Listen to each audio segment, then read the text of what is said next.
Bismillahirrahmanirrahim. Alhamdulillahirabbil alamin. Allahumma shalli wa sallim ala sayidina Muhammadin miftahi babi rahmatillah adada ma fi ilmillah. Salatan wa salaman daimaini bidawami mulkillah wa ala alihi wa sahbihi. Allahumma shalli ala sayidina Muhammadin salatan taftahu biha lana futuhal arifin wa tufaqihuna biha fid din wa ala alihi wa sahbihi. Assalamualaikum warahmatullahi wabarakatuh. Ikhwani rahimakumullah, dimanapun anda berada, alhamdulillah Allah Ta'ala memberi kita banyak nikmat. Dan salah satu nikmat yang kita rasakan adalah nikmat iman dan nikmat sihah wal afiyah.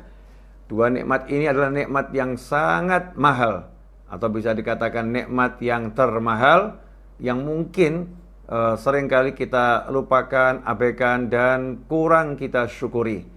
Karena itu mari kita bersyukur. Ya alhamdulillah jadi mukmin, alhamdulillah sehat wal afiyah.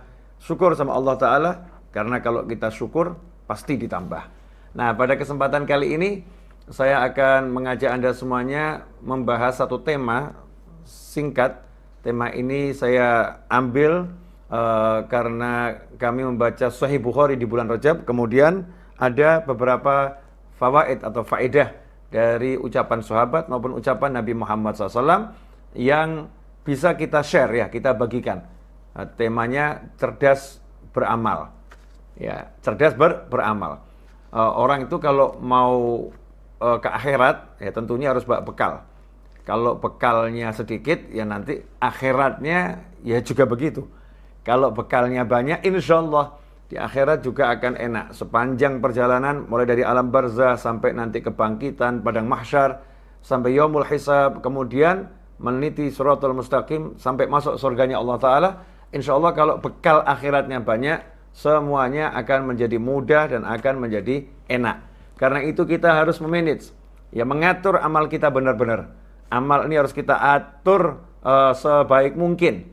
Sebagaimana dalam urusan dunia, orang kalau mau berhasil, dia atur itu kerjanya, maka dalam urusan akhirat kita juga harus mengatur kerjanya. Jangan sampai kesibukan dunia membuat kita kehilangan bagian akhirat. Ya, walaupun usaha kita dalam kehidupan dunia, bekerja, semua itu ibadah, tetapi jangan sampai kehidupan dunia ya menyebabkan kita kehilangan kesempatan untuk mendapatkan pahala yang besar dari amalan-amalan akhirat. Hal ini dicontohkan oleh Khalifah Umar bin Khattab radhiyallahu taala anhu dalam kitab Sahih Bukhari, bab tanawubi fil ilm, bab masalah bergantian dalam mencari ilmu.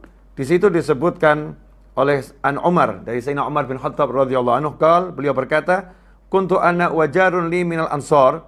Dulu saya dan tetangga saya seorang sahabat Ansor.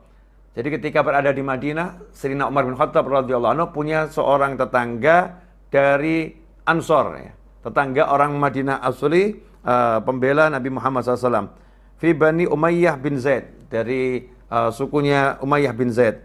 Wahya min awalil Madinah wa kunna natanawabun nuzul ala Rasulillah SAW. Kami dahulu, saya dan tetangga saya, biasa bergantian mengikuti kajian bersama Nabi Muhammad SAW. Jadi bergantian mengunjungi Nabi Muhammad SAW. Bagaimana bergantiannya? Yanzilu yauman wa anzilu yauman. Satu hari dia datang menghadap Nabi SAW, mengikuti kajian Nabi Muhammad SAW. Kemudian keesokan harinya saya yang datang, sedangkan tetangga saya tidak. Fa idza nazaltu ji'tuhu bi khabar dzalikal yaum minal wahyi wa ghairihi. Kalau saya datang mengikuti kajian Nabi Muhammad SAW, berkunjung pada Rasulullah SAW, maka selepas pulang dari kajian, saya pun menceritakan kepada tetangga saya apa yang saya dapatkan dari Nabi Muhammad SAW, baik itu wahyu maupun yang lain. Ya. Hari ini saya ketemu Rasulullah SAW, Rasul berbicara tentang ini, tadi turun malaikat Jibril bawa wahyu ini, saya sampaikan kepada tetangga saya. Dan begitu pula wa idza nazala fa'alam mitra dzalik. Begitu pula teman saya, kalau giliran hari itu dia yang berkunjung ke kajian Nabi Muhammad SAW, berkunjung kepada Nabi Muhammad SAW, maka saat kembali dia pun menceritakan apa yang dapat hari itu. Ikhwani rahimakumullah, inilah kecerdasan para sahabat dalam beramal. Sayyidina Umar bin Khattab radhiyallahu anhu adalah seorang pekerja. Tetangganya adalah seorang pekerja. beliau harus pergi ke pasar ya untuk mencari nafkah, untuk beribadah yang namanya tijarah, berdagang. Tetangganya juga berdagang. Tetapi keduanya tidak mau perdagangan yang mereka lakukan meskipun itu ibadah, menyebabkan mereka kehilangan kesempatan untuk mengambil sebanyak mungkin ilmu langsung dari Nabi Muhammad SAW. Ya, ilmu langsung dari wahyu, ya, jangan sampai ketinggalan. Nggak mau ketinggalan berita tentang apa yang disampaikan Nabi Muhammad SAW. Makanya mereka memanage, mencari teman, kemudian mengajak temannya untuk bergantian. Hari ini saya yang ke pasar, ya, kamu pergi menghadap Nabi Muhammad SAW, besok giliran kamu yang ke pasar bekerja, saya yang pergi menghadap Nabi Muhammad SAW. Kemudian obrolan kedua tetangga ini, ya, ngobrolnya bagaimana? Beliau-beliau itu ngobrolnya ketika bertemu menyampaikan, saya tadi datang ke tempat Nabi Muhammad SAW, saya dapatkan ilmu ini. Besoknya juga begitu. Sehingga dua tetangga ini ngobrolnya ilmu semua. Pedagang ini ngobrolnya ilmu semua.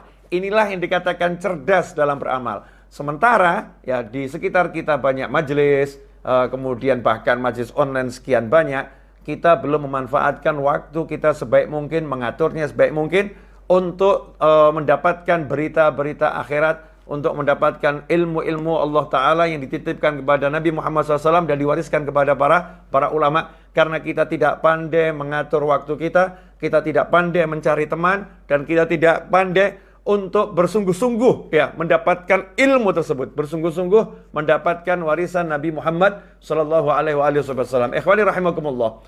Meskipun kisah ini pendek tapi syarat dengan pelajaran. Ya, syarat dengan pelajaran kita bisa melihat bagaimana himmahnya, semangatnya para sahabat bukan tertuju kepada materi, tapi semangatnya tertuju kepada ilmu dan tertuju kepada baginda Muhammad sallallahu alaihi wasallam. Kemudian para sahabat juga tidak mengabaikan kewajibannya dalam mencari nafkah, tidak mengabaikan kewajibannya dalam memenuhi hak-hak keluarga, haknya pasangan hidup, haknya anak-anaknya, tidak diabaikan.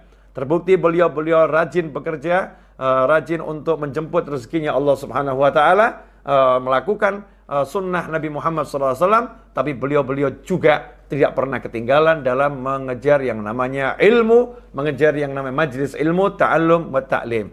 Wassallallahu ala sayyidina Muhammadin wa alihi wasallam walhamdulillahi rabbil alamin. Wassalamualaikum warahmatullahi wabarakatuh.